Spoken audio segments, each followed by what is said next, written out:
অফিসে যাওয়ার সময় শিফাকে স্কুলে নামিয়ে যেতে হবে, তাই অফিসের খাবার রেডি করে নিলাম। শিফা আর আমি বাসা থেকে বের হতে শুরু করলাম।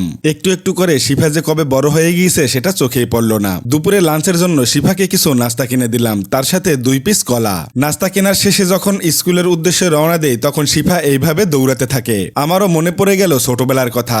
অবশেষে স্কুলে এসে ক্লাসরুম পর্যন্ত ছেড়ে দিয়ে চলে আসি অফিসে। যেহেতু দুপুর হয়ে গিয়েছে তাই উজু করে চলে গেলাম জোহরের নামাজ পড়তে। নামাজ পড়া শেষ করে আমি আর সেলিম ভাই বসে পড়লাম দুপুরের লাঞ্চ করতে। দুজনে মিলে ভাগাভাগি করে লাঞ্চটা সেরে নিলাম। ছোট একটি কম্বল ইস্তারি করার জন্য যেতে শুরু করলাম এসকেএস টাওয়ারের দিকে। যে কম্বলটি ওয়াশ করতে লাগবে 600 টাকা, যা দিয়ে নতুন আরেকটি কেনা যায়। অনেকদিন হলো গাড়িটি সার্ভিসিং করা হয় না, তাই নিয়ে আসলাম সার্ভিসিং সেন্টারে। গাড়িতে যাবতীয় যত কাজ আছে সবগুলো সম্পন্ন করে নিলাম। এবার গাড়িটি ভালোভাবে ওয়াশ করে নেয়ার পালা। সুন্দরভাবে ওয়াশও করে নিলাম। এই যে আমাদের গাড়ির কাজ কমপ্লিট।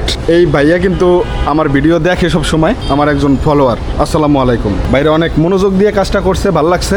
তো দেখা হবে ভাইয়া। হ্যাঁ, মাঝে মধ্যে ফলোয়ারদের সাথে দেখা হলে বেশ ভালোই লাগে। গাড়িতে উঠে সোজা চলে আসলাম বাসায়। অবশেষে চলে আসলাম স্যারের বাসায়। আর আজকের ভিডিওটা খুবই ছোট বানাইছি। তো অনেকে বলে ভাই অনেক বড় ভিডিও দেবেন না, খুব ছোট ভিডিও দেবেন। তো ছোট ভিডিওগুলো আপনাদের কাছে কেমন লাগে সেটা কিন্তু আপনারা কমেন্টের মাধ্যমে জানাইতে পারেন। আর যদি বড় ভিডিও চান তাহলে অবশ্যই কমেন্টে লিখবেন ভাই লং ভিডিও চাই। তো যাই হোক, এই ভিডিওটা এখান থেকেই রাখছি। দেখা হচ্ছে আগামী ভিডিওতে, আগামী কোনো একটা এক্সপিরিয়েন্স নিয়ে। পর্যন্ত ভালো থাকবেন আর ভাইয়ের জন্য দোয়া করবেন। আসসালামু আলাইকুম।